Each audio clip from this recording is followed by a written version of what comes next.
Hello, everyone, and welcome. We're going to get started very soon. Thank you for being with us today. It's such an honor to be sharing this conversation with you. I'm Fatma. I'm the head of community at ThinkHuman, and today I'm dialing in from Tunisia. So please tell us your name and where you're dialing in from today. We would love to hear from you.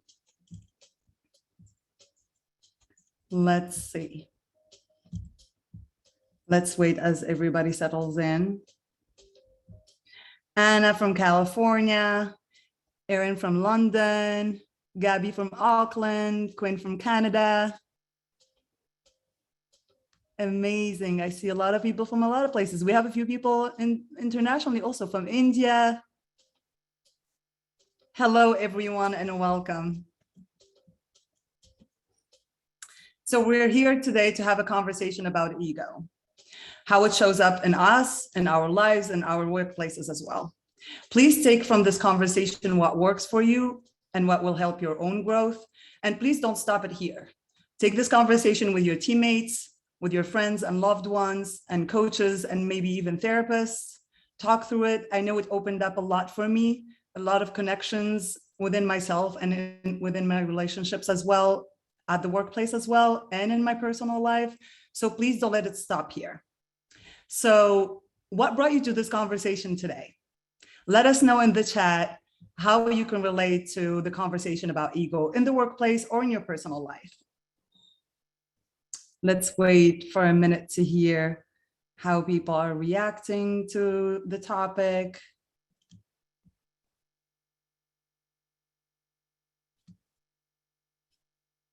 New topic. Okay, great. Heading into performance review. Yes. The less I bring into the workplace, the more effective a leader can be. Yep. We're going to dive into all of that today. And thank you for your curiosity or for being here as well. So this conversation would not be happening if it wasn't for you and for ThinkHuman as well. And the conversation will get richer as you include yourselves in it. Please share a comment, share a question in the chat so we can interact with you. And I would like to introduce ThinkHuman. It's because of the commitment of our team and our leadership to these conversations that we continue having them. So ThinkHuman is a leadership development organization supporting HR and L&D leaders implement community and experiential-based leadership programs that are built to support culture of belonging. Our flagship programs are Leader Lab and Mini Lab. They are designed to create mindset shifts and behavioral change over time. And if you are interested in learning more about how you can implement these kind of conversations within your leaders, please reach out to our sales team. We're happy to talk to you. Before we dive into the conversation, we have a small treat presented by an artist with us today. Her name is Kristen Ford, Nashville-based singer, songwriter, multi-instrumentalist. She played over 1,500 shows and performed in 48 states and 6 countries. Her upcoming album, War in the Living Room, is coming out on November 11. And we're happy to have you, Kristen. Thank you so much for being here. We're just gonna play a song and then we'll dive into the conversation. I hope you enjoy. Thanks, Fatma. So my name's Kristen. Here's a little trick or treat for you.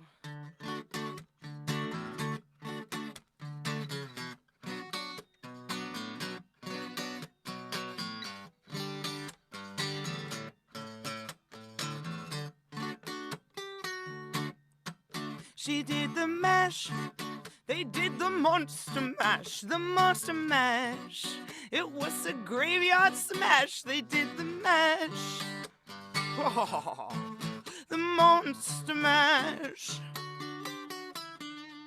And I will always love you. I will always love you. Yeah, yeah, yeah.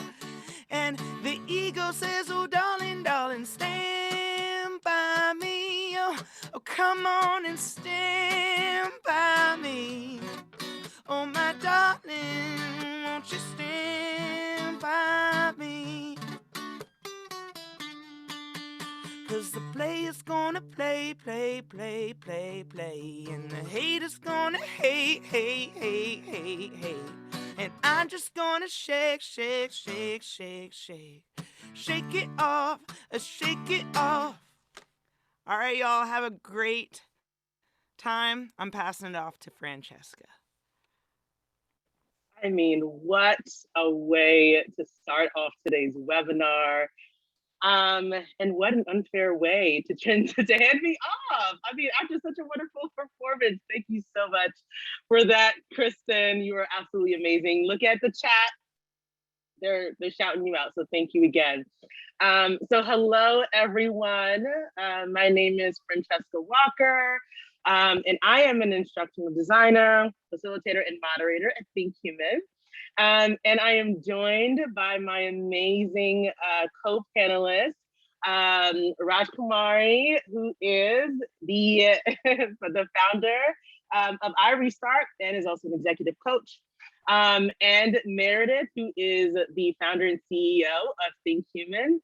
And you know, we are really excited to be in this conversation with you. I think for me, I'm feeling, Kristen got us nice and warm, and I'm feeling vulnerable today. So I think you might see a little bit of that today. So thank you for that, Kristen. And thank you, co-panelists, for really being with me in this. One thing that I will say, and I know that I shared it with you both, as we were prepping for today's conversation, is that I had a really hard time, thinking about ego, thinking about what that even means. What do I have to say about ego? What do I feel about ego? And in my typical way, I said, I'm just not going to think about this, right? I'm just not going to think about it at all.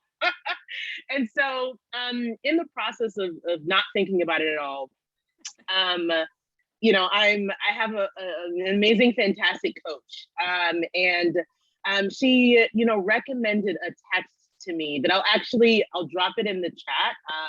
It's actually called Developing and Deepening Your Spiritual Practice, an Interspiritual Approach by Diane Burke. And I'll drop it in the chat for you all, but she had recommended the text for me. And, as I was procrastinating, I looked over and I saw it and I said, let me just go read a chapter out of this thing, see how I feel about it, right? And to my surprise, the entire introduction was talking about ego. And of course, I sat there and I said, okay, it's both a trick and a treat, right? And so, one thing, I actually want to read an excerpt that really stuck with me after kind of reading the introduction that I'd like to share with you all and kind of help to frame a little bit of how I want to think about ego, at least how I'm thinking about it and how I'm coming into the space. Okay, so here we go. So in this text, the excerpt goes, in Buddhist cosmology, one of the realms of being is called the realm of hungry ghosts. These are beings with immense bodies and pinhole-sized mouths. They can never take in enough to be filled, so they are continually driven by unsatisfied desire. Vietnamese Buddhist monk Thich Nhat Hanh was once asked to describe what life is like in the realm of hungry ghosts. He answered in a single word, America. And one thing that is really interesting about that is, as someone born and raised in the United States and socialized in the United States, when I think about power, how it's distributed, right? And how oppressive structures, right? Like capitalism and racism currently operate in our country. I'm really strikingly aware of really how suffering gets created and what happens when we are operating from a space and place of egocentrism, right? And so, when I even started to try to imagine, how do I even want to try to begin to define something that feels so intangible as ego? The thing for me that comes to mind is almost like this difference between, what is the illusion of independence and the reality of interdependence in terms of what our function on this planet, right, in this world, as humans was designed to be, and how we were meant to move through the world. And I'm also thinking about the fact that really ego, we talked about this a little bit in our previous conversation, but the fact that ego is really operating from this space of scarcity, and that its very function is really to reflect back the world that you are creating and projecting, right? And so, I'm really thinking about this as I'm coming into this conversation, in terms of thinking about the connection between the ego, and how it is really, really operating from a place of scarcity, and really operating from a place of us not believing that we are enough, and also us not believing that we have enough. And so I kind of want to, offer that up as one way to think about ego and how we might try to understand it. But I'm very curious. I mean, I know Meredith, Rajkumari, you both had really incredible ways of thinking about or trying to conceptualize ego. And so I'm curious for you all, like what comes up when you think about, when you try to wrap your mind around this question of the ego.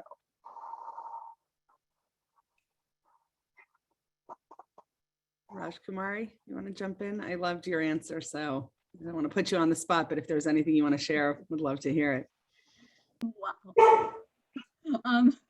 Well, I'm going to take a step back and just be really transparent here. I had a huge reaction to Thich Nhat Hanh's comment, and at first I was shocked, and then I got really angry, and I got a little huffy puffy about it. And because I have such reverence for Thich Nhat Hanh and love his books, I took a step back, took a breath. I'm like, let me think about this. Let me process this. So sadly, I tuned Francesca out a little bit to do my own work so that I could come back to the panel. And I really was like, okay. And then I think what Francesca, what you said, which really drew me back in, and I'm actually feeling a lot of heartstrings right now, kind of getting tugged in that way, is, if we presuppose and define ego as the scarcity mindset, if you will, and that we are not enough, right? Because as an executive coach, I'm wrangling, coaching with founders in Silicon Valley all day long, CEOs, senior leaders. So how do I support the creation of their products and services, while kind of being fully present in this conversation? And I think what really kind of stood out for me in what you said, Francesca, is, we don't have enough in this scarcity mindset, in this ego mindset, right? That is what you said, right? I just want to make sure that is exactly what I said. Or we believe we don't have enough. Thank you. And so I want to just take it even a step further and say, yes, that there aren't enough resources. We may think that there aren't enough resources, that we'll never have enough. I think for me, where I would start is where we think we are not good enough, that we are not enough. Mm-hmm. And when we come from this place of not enough, it is very difficult, I think, to truly show up in ways that are far more inclusive, that cultivate psychological safety, that help to concretize cultures of belonging. If I see myself as not enough, I might be compensating in some way. I might be self-aggrandizing. I might be self-deprecating. I might constantly interrupt people. I might find myself dismissing what went wrong and moving towards, as we talked earlier, this toxic positivity, whatever that looks like. And I want to kind of just land on a point that we didn't get to really talk about. And when I don't think I'm enough, I'm constantly breaking my own heart. And I live in grief and disappointment and dissatisfaction. And then I want to compensate because I may not have the inner resources or inner capacities to process or connect or be in relationship to that pain or that difficulty or that hurt. So that's what really came up for me. It was a lot there. I was processing the intro. It was a lot. I was like, oh my goodness, 5 minutes in. Yes. A lot there from Monster Mash to that. Yeah. I am so happy you shared all of that, Raj Kumari. Thank you so much. And Francesca also just weaving together my thoughts from what the two of you shared. What stands out to me about ego is Adam had asked in the chat around 9:10, is the ego, are we presuming the ego is bad? And I'll just speak for myself, but I think I speak on behalf of the panel because we've chatted about this a bit, but I'll speak on behalf of myself for the moment to say, I don't think the ego in and of itself is bad. The ego is a thing. It helps with our survival. So in and of that, like in that it's there for our survival, that is good. Like survival is good. So the ego is doing a lot of good when in balance and in healthy, productive parity with everything else. So I see it like concentric circles of relationship. And so the question of ego at work for me is like our relationship with ourselves in the innermost circle, and everything has to start there. And Raj Kumari, that's, you know, what I think we're talking about. And then in that next circle out is our relationship with others, like generally often dyadic or, you know, relationships with another person. Somebody brought up like how to manage ego in reviews or in giving feedback, right? Because our ego can run rampant without us even recognizing that we're in a power over rather than a power with dynamic. So our relationship, the ego's relationship in that kind of next concentric circle with another, and then the next circle out is like our ego's relationship in community, like us and them and my group versus another group. And then on the outermost circle, is a little more esoteric, but our relationship as humans to all other beings and the planet. And are we in a healthy parity, like an ecosystem kind of web, or a power over dynamic? And in every one of those concentric circles, looking for, are we in that kind of equilibrium, or are we in a power over relationship? So that's how I think about ego. Rashmar, go ahead. I think you're about to say something. I love it. Yeah. I think, you know, what I heard Meredith say, and I'm going to paraphrase and distill, is how are we constantly in relationship with ourselves and others? Mm. And how is that serving us? To Meredith's point about reviews, am I writing this review because I'm having an experience that is coming from some place in a previous experience or engagement with this person where I have unresolved frustration, where I have unresolved disrespect, unresolved dismissal or feeling excluded by this person? And how do I move toward resolution from this place for myself and for this relationship, whether it's a peer-to-peer co-working relationship or it's in my personal life? Someone mentioned my sister-in-law. I don't remember who that was. That passed by very quickly, but right, what's driving that disconnection? And I think, you know, when I think about the neuroscience, for me, the ego is in the left hemisphere. And the left hemisphere is a place where we are incredibly functional and incredibly successfully transactional. We're building product, we're building services all day long. We need that. It's very, very useful. But the left hemisphere also has no sense of self. And it can't really relate to the external world outside of, in that relationship stance. It can't do relationality. So when we're writing these reviews, are we balancing all of the stuff that was accomplished by this person with how we're being in relationship with this person from an empathic place of what they did well, what you can appreciate about this person, that balance. I don't know if that made sense. Definitely makes sense to me. I also think about outcomes and like, is the feedback a take or a give? I think at every one of those concentric circles, how we know we're out of balance is when we're in the take instead of in the give. And it doesn't mean to give endlessly forever, because that's also not like healthy ego strength, right? I think about it like the dog, and I watch the dog play in the park. And for anybody who watches dogs or has ever seen dogs play in the park, they're like, there's a little bit where one dog's on top playing and then the other dog's on top playing, and then they like switching spots.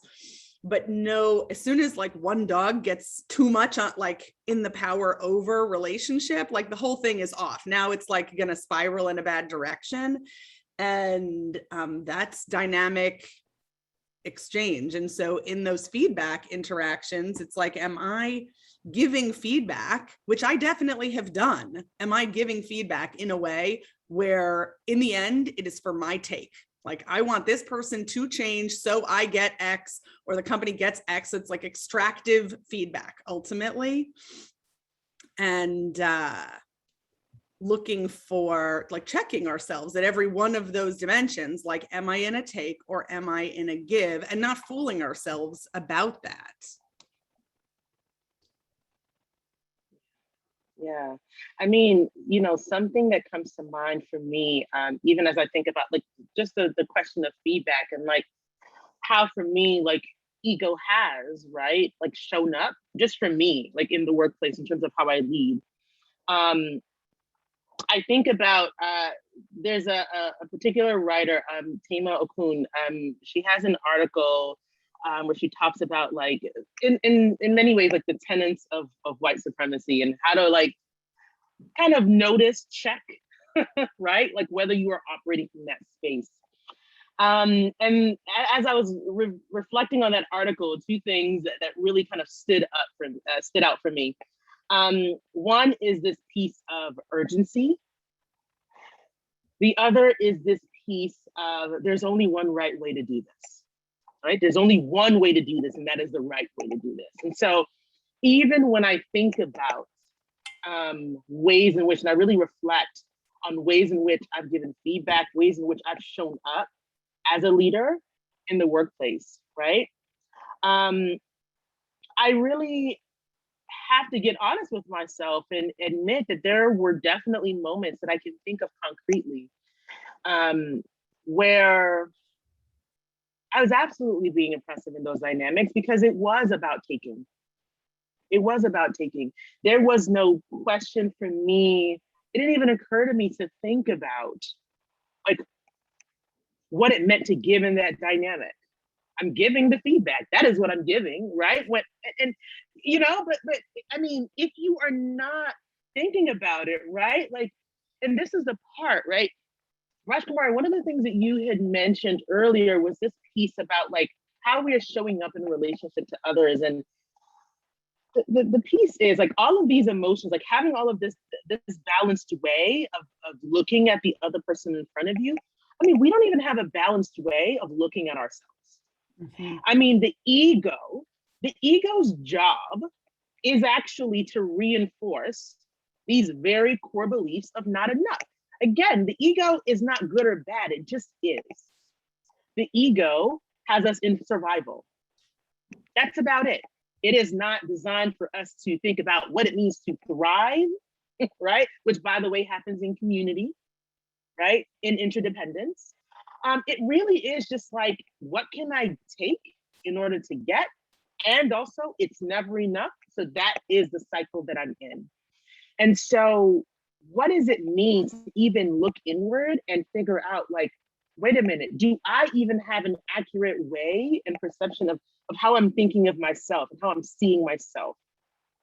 And can I be honest about that? I mean, it took me a very long time for me to even get to the point where I understood that I even had a core belief that I wasn't enough. That didn't even resonate for me because the way that ego was showing up for me was in the complete opposite. I was projecting all kinds of stuff onto other people, right? Like, but that was a track that was operating in the back of my mind, right? And again, back to this inner work piece.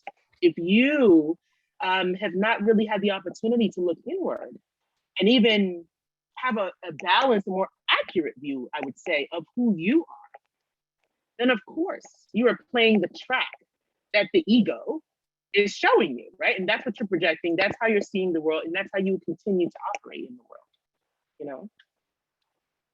So there's so many things that come up for me.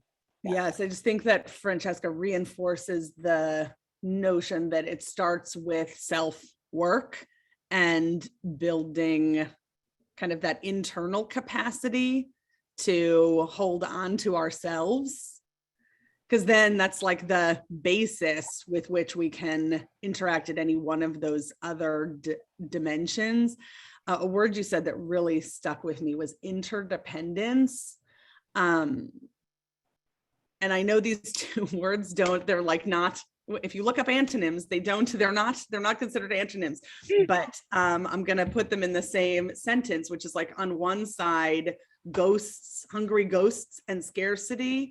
And on the other side,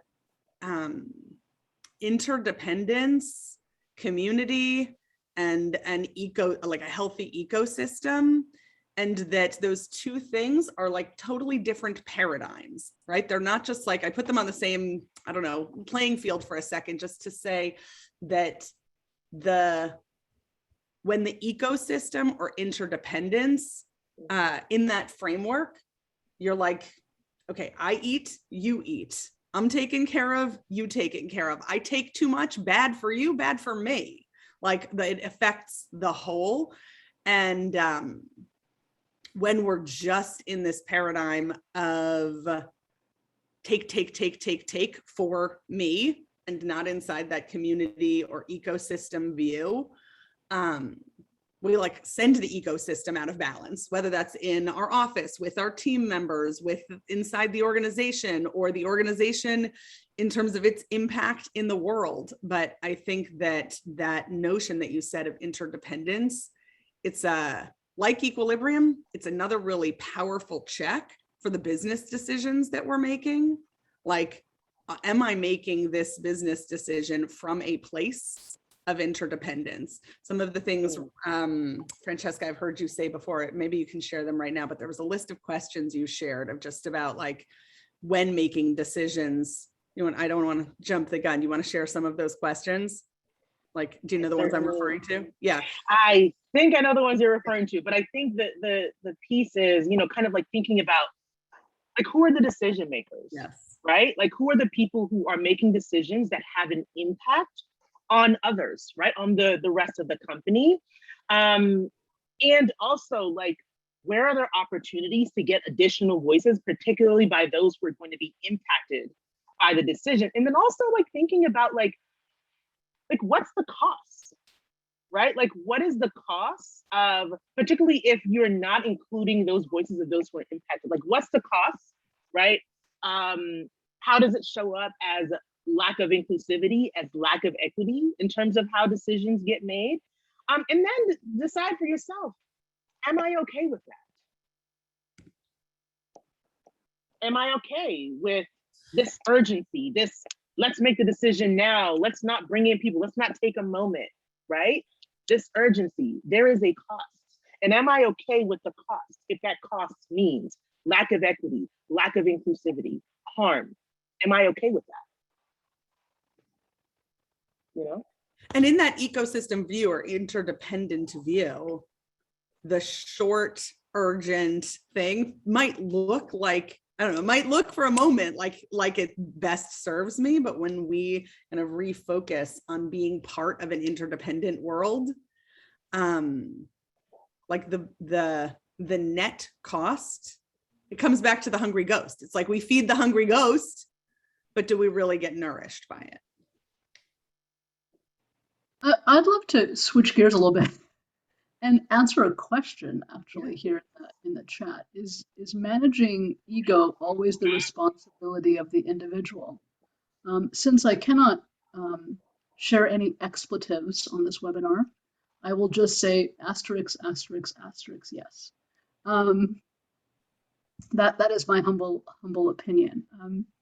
Think of someone who, in an organization, whether it's yours or a past employment, or even in something that you've witnessed in the media or even watched in a movie, fictional character, who was so disruptive because of their unchecked ego that it destabilized the relationship, created a plot twist, made more work for a team, stalled product and services, OKRs, 100%.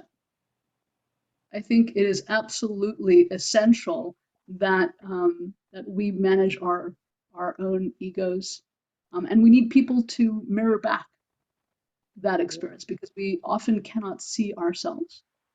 And the value of relationships for me is being able to notice how I'm showing up with this person. Am I triggered?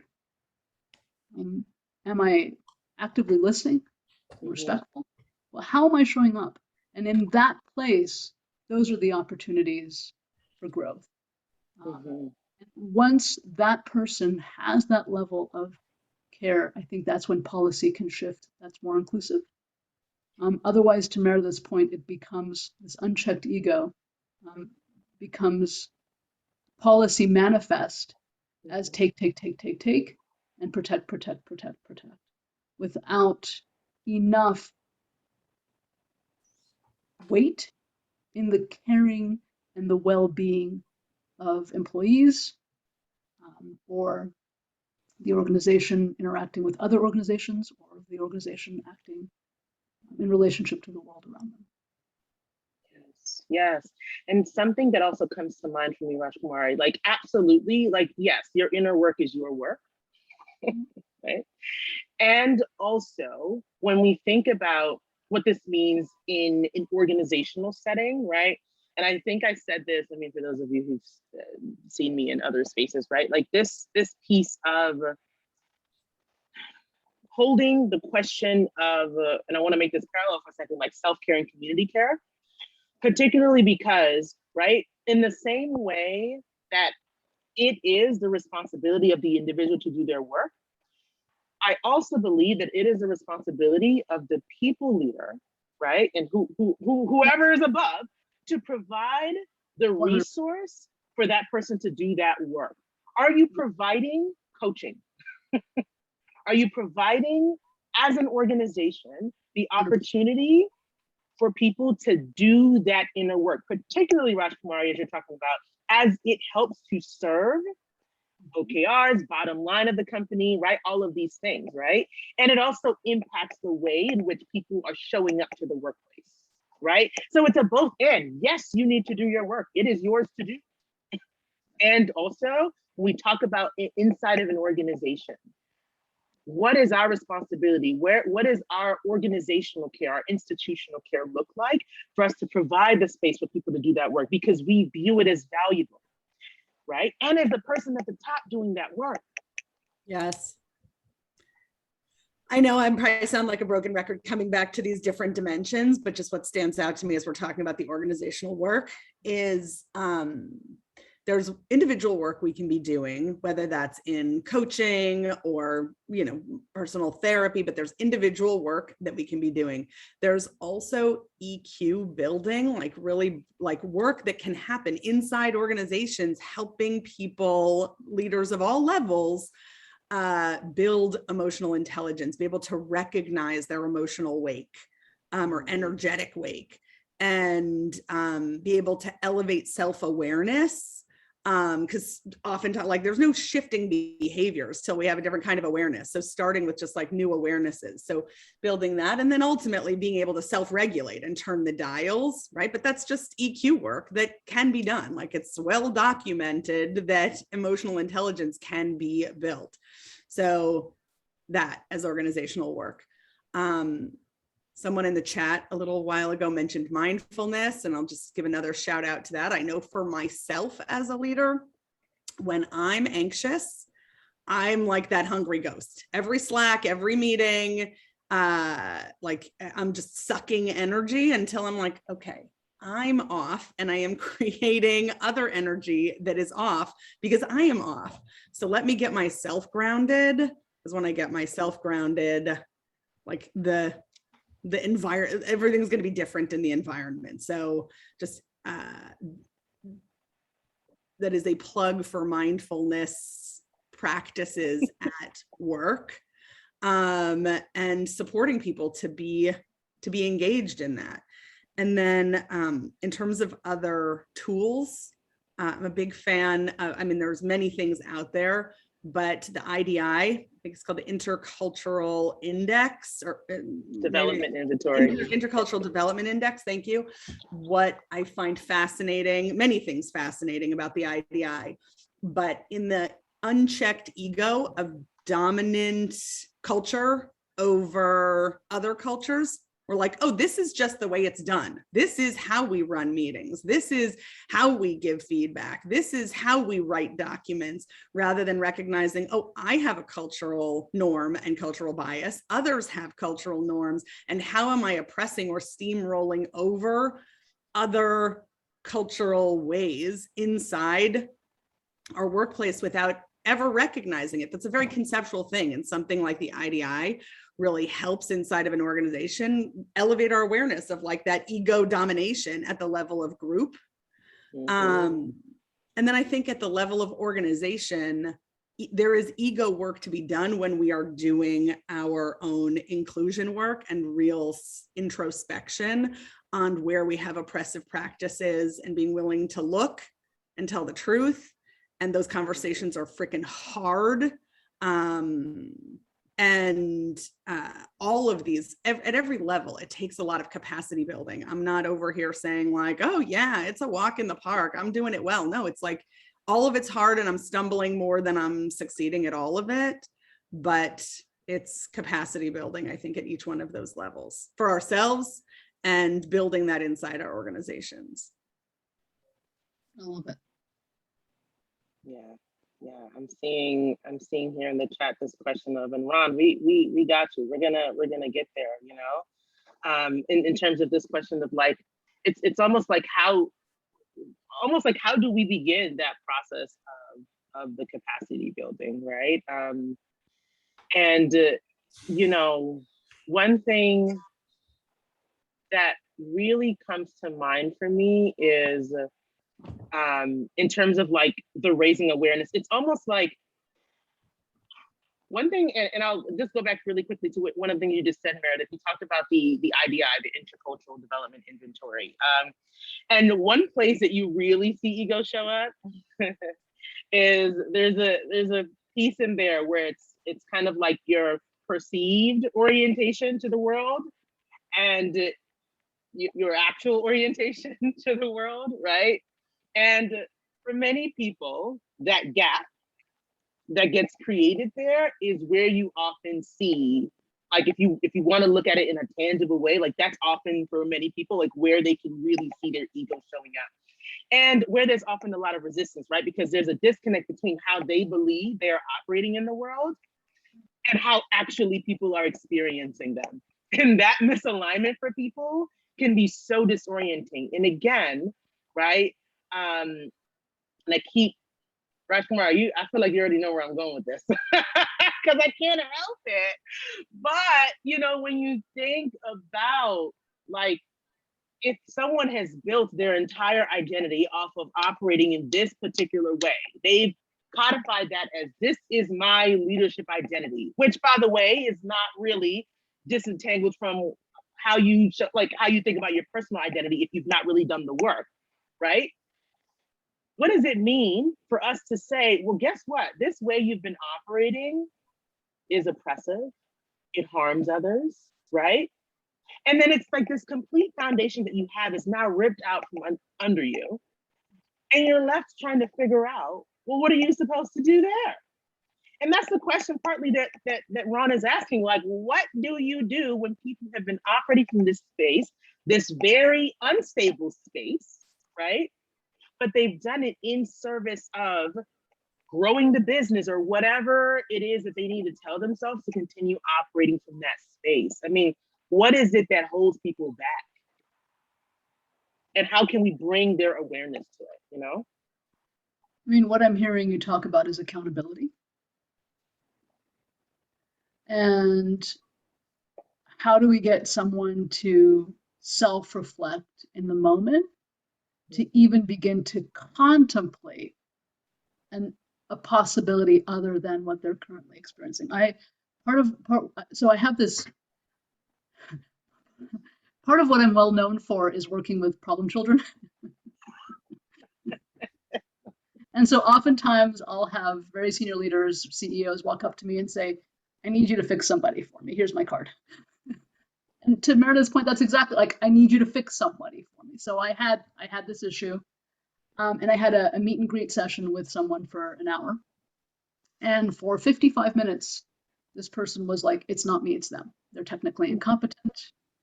They're this, they're that. And I was at my wit's end. I just couldn't get in. I asked a million questions, nothing. And I decided to change route completely in my last 5 minutes because I needed to win this contract. And I asked, only because the person had actually shared about this person's spouse, significant other, and how much he loved her. Just like spoke just so hugely about this human who ended up meeting and thinking that she was just incredible. And I said, well, what would your wife say that you needed to work on? And he got really sheepish. He said, well, I need to listen more. Oh, well. Well then. You think that might actually be overlapping in work dynamic? And I think the key question is how do we even get to a place? How do we create that opening? And I think we need to become incredibly masterful at asking questions that allow people the safety to self-reflect on a codified identity that they have been holding on to for 40 years. And questions like, what's currently at risk? What's something you would like more of that you're not currently experiencing? These questions, even though they didn't work for me with this guy, are hugely powerful in having someone take a beat and really kind of invite themselves to look at what armor is totally in place that's preventing them from having an experience they're desiring. Which might be antithetical to your Thich Nhat Hanh comment. I don't know. Yeah. I mean, go ahead, Meredith. I'm really struck by the comment of listen. I know it was how you teased something out with that one individual, but it has like a big ripple effect for me inside this conversation, because that equilibrium is like how it can, like a doorway to that equilibrium at every one of those dimensions is listening. Like, are we listening to ourselves in a relationship with another person? Are we really listening and taking in versus like, no, you have to hear me, like you have to get my point? Or at the level of group, I know with my own political views, I'm like, listen, are you kidding me? No, I'm not interested in listening. I need to tell you what you don't understand. We all know how well that goes, right? And even at the level of planet, I know it gets very esoteric when I get there, but like listening to the data of like, what the world, what the earth, how it is responding. And when we are listening, that's like a doorway into equilibrium. So then the question becomes, what's preventing me from listening? Yeah. There it is. And, you know, I'm seeing in the chat, like people are asking this question of like, how do you begin to like begin this process of self-reflection? Like these very questions are for you as well, because again, like we were mentioning, like it's the inner work that has to get done. I mean, identifying, one of the things that you said, Rajkumari, is you kind of talked about this piece about needs. And people are ultimately, even if they're not conscious of it, in fact, they're usually not conscious of it. There is a need that people are trying to get met. And once we've identified what that is, right, then we get to really have a conversation, as opposed to having a conversation with whatever mask it is that we are seeing that they've been operating from. Like, what do you actually need, right? And the question that you ask is almost flipped in another way. Well, what is preventing you from, in reality, being your authentic self? Because you are able to be this authentic self with people who you view as, right, close to you, right? One of the things, right, that he talked about is like in group, right? You're able to show up in this particular way, right? In this particular case, we were talking about Rajkumari, with bringing in and asking that person, like, well, what would your partner say you have to work on, right? You're willing to hear it in a different way, right? Because that person that's a part of my group, right? And so that becomes then the other piece. And this, this piece of like this, almost this radical curiosity that has to happen when you're in conversation with people, where it's like, no, I'm really just here to like, I'm asking these questions because I'm genuinely curious, because I'm clear that there is a particular narrative that probably isn't even your narrative, right? Probably isn't even your narrative, that you're telling this narrative. And that's the piece that we got to get to the core of, 100%. And I just want to pull on that thread a little bit. Are you listening to your own unmet needs? Mm. I was just doing my biology of boot camp, biology of belonging boot camp last night. And we were talking about, we were in week, I think 4, which we talked about feelings and needs. And 2 people in the audience said, well, I'm not getting these needs met, but at least I'm getting these needs met. So I think that's fine. Is it? Well, go ahead, sorry. No, I mean, that's the question, is it? What lets you know that settling is okay? Mm.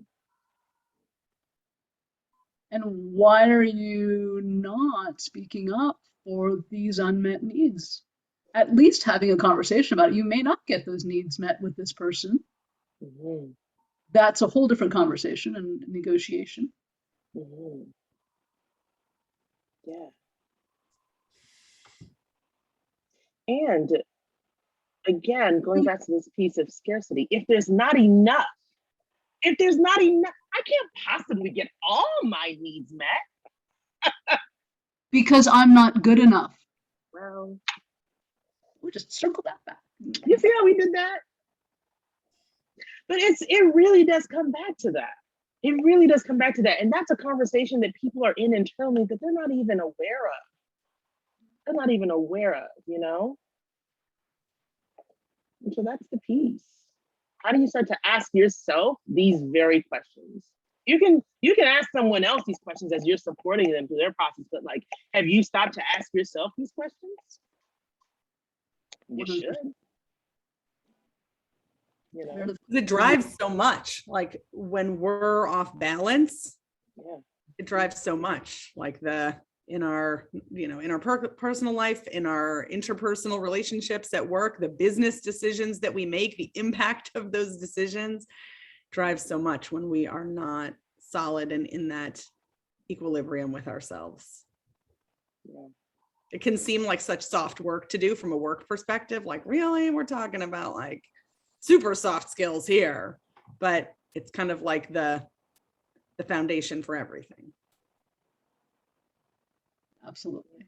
And not good enough, thinking I'm not good enough comes in so many flavors. Not speaking up, not asking for what you need, allowing someone to yell at you, allowing someone to ghost you, allowing someone to dismiss you, not asking for a promotion, not changing jobs so that you are actually following your heart's desire in terms of what you really enjoy. It looks like so many flavors. I often say that, Brene Brown talks about the definition of shame, which is believing that we're not lovable, which, is a variation of I'm not good enough. And I always say that shame is like, the mob leader. Like, you never really meet the mob leader. You never know who the mob leader is, but all the minions are doing all the dirty work, like anger and rage and anxiety and sadness and frustration, right? But underneath that is shame.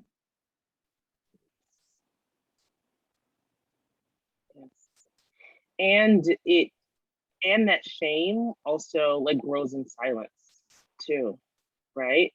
Which you're gonna have to thank my therapist for that one. That's the one. She landed that one for me. I was like, man, if you don't stop making me do this internal work, right? But I mean, it's, someone posted in the chat this piece about like the ego kind of being a way to kind of functioning as a source of protection. And the question is, from what? Right? Like what? from what? And the other way to think about it is, where are the spaces and places where you don't feel safe? And why not? And have we normalized that safety cannot be guaranteed, given to all? All of these things. Have we normalized conditional safety? Oh, That's a for sure yes. 100%. right. 100%. And, oh man, conditional safety. And then what's the condition? Like, okay, and then this is it. The worthiness. Am I enough to receive? I mean, where do I have permission to belong in this conditional safety? And where do I have permission to belong in this conditional safety? Oh. And this is a heartbreaking experience, because the truth is nobody cannot belong. Nobody cannot belong. But there are so many conditions at play, so many permissions at play. It's just a heartbreaking experience. And it makes sense why a lot of us find it difficult to access this inner work and to sit in it. Yeah. And I just want to make a plug for that. The work is not fast or quick or easy or like, we did one class. I don't know why it didn't transform everything. It's this kind of work it's beautiful, it's impactful, but it's not fast. We were talking in the pre-call about, there's this notion these days of like, all right, well, I went to Costa Rica and I had the time with the shaman and the ayahuasca trip was great. And that's all awesome. I'm not knocking any of that, but like, you do not burn off like, the impact of like the ego out unchecked from like, the time with this, the quick time with the shaman or a couple of Burning Mans. It's like, and none of that's bad. That's all great. But just like, it's not a fast track to do this work. It's investment in living and interdependence and being in community and being human. So Meredith, how would you respond to a CEO that says, hey, so my exec team has not trusted each other for the last 2 years, and I hope that this one-day leadership training is going to fix that by 5 o'clock, which was exactly said to me. How would you respond to that? I personally will do a couple of things. If the person who has the most power in the situation is willing to really look at themselves and be vulnerable, I'll take any opportunity I can get to climb through that window and say, let's great. That's going to be a start. to something. We're only going to get as far as we're going to get, and then there's going to be more work that we can do. But to your point, Raj Kumari, before, when the leader comes and says, like, can you fix this person? Here they are. Or can you fix this team? Like, good luck. It's just uncompelling. Like those who are whose influence spans deeply have to be willing to get in the ring and really look at themselves. But when they are, I'll take any opportunity. We got 2 hours, let's get started. And then we'll figure out where to go from there. Awesome. Amazing. How about you? Right, because what did you say? We want to know. Well, we opened our conversation of never having met, it was the CEO. We opened our conversation with the CEO asking me, within 10 seconds of us sitting down and saying, hello, what's the point of me being nice to my employees? So that gave me an indication of how the day was going to go. Yes. Wow. And I hadn't met the CEO, to your point, Meredith. So I was brought in by the HR leader, and I will never make that mistake again. Yeah, I think we've talked, there's been like a big theme in this conversation of being willing to roll up our sleeves and do work ourselves on our own egos. And I just want to make a couple of plugs for some books, because sometimes we come out of these things and we're like, where are some resources that I can reference? So I'm actually not a very big Adam Grant fan. I'm a little allergic to him generally, but the Give and Take book, I think, is a good reference point inside this conversation of that equilibrium and getting ourselves. And I've seen a bunch in the chat, people saying, like, what are resources that I can give to managers, and get people to get to start to look at themselves. Like, so that Adam Grant book, Give and Take, and can start to like get in a dialogue with yourself that's still very businessy. He's Wharton, but like, am I being a giver or a taker? At the level of community give and take, and at the level of personal filling oneself up, endlessly love Adrienne Marie Brown and Emergent Strategy. And there's like a lot I could say there that is rich. And then the last one I'll share is at the level of business impact on the world, and how can we as business leaders be looking at unchecked ego for the impact of our businesses on the world. The former CEO of Unilever, Paul Pullman, just published a book called Net Positive. And it's all about the give and take. And as a business, are you really telling the truth about what you're taking and what you're giving? And after that honest accounting, getting to not just like, oh, I'm gonna like pay over here to do a little repair, or like try to neutralize my carbon impact or something, but looking first at a totally honest accounting. And then from there, how do I be not net neutral, net positive, not just from carbon, but from like my whole impact on humans, communities, cultures, and the world. So these are a couple resources. I love that. Rashkumar, any resources you want to leave folks with? Oh, totally. 2 books. I'll do Patrick Lencioni and The Advantage. Working with a couple of companies right now on this book, and Understanding Humans is largely based on a couple of themes, especially how do we behave within an organization, within a team. And if you want to rewire your own brain, highly, highly, highly recommend my co-conspirator / co-creator, Sarah Payton, who is the author of the book, Your Resonant Self. She's a neuroscience educator and just a lovely human. So. Wonderful. Thank you for that. And I kind of dropped the book that I was talking about earlier, again, developing and deepening your spiritual practice. Also, just really plug, right? Because we talk about normalizing, like we have to kind of also allow room for disruption if we're going to do something different, right? And so one book that really speaks to me, Professional Troublemaker, Lovey Ajayi Jones. And I highly recommend it because it is very much about disruption from a place of authenticity. And so just, you know, again, naming yourself, all of that is really important for the dialogue. And I want to just, because I know we are out of time, but I want to close quickly with something, right? Because we talked about the scarcity principle and the ego. So I want to talk about the other side of that, right? And so from this same text that I told you about, I want to read one quick excerpt. So the ego teaches that we only have by getting and then by holding on to what we get.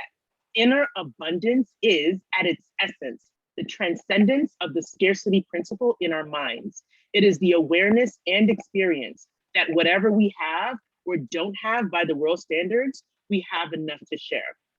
And I would like to really thank Rajkumari, Meredith, the ThinkHuman team for creating this space for us to share our wisdom, our thoughts, our emotions, and our resources with each other.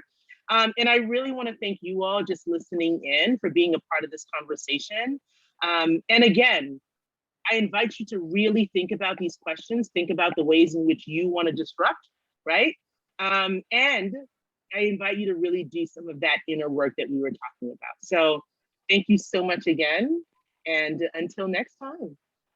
Thank you, Francesca. Thank you, y'all.